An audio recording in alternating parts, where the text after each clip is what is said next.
大家好，我是小蛙，祝大家新年快乐，牛年大吉。今天给大家分享牛肉干的家常做法。洗净的牛肉切成厚厚的长条。这块注意，因为牛肉会缩水，所以一定要切大块一点。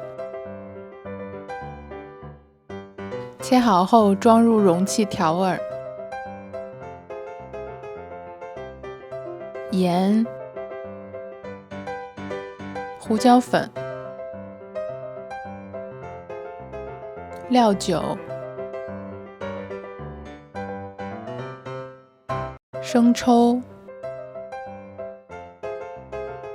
13香，抓匀，腌制1个小时。锅中倒入多一些的油，油温5成热的时候下入腌好的牛肉炸。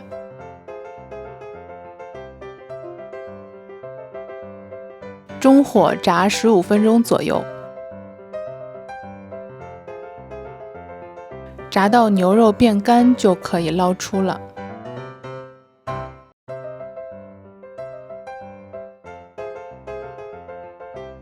另起锅烧油，下入孜然粉、辣椒粉、白芝麻，炒香后把牛肉倒进去翻炒均匀。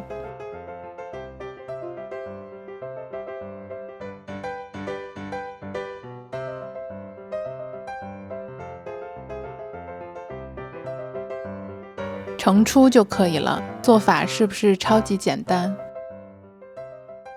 谢谢大家收看，我是小蛙，我们下期再见。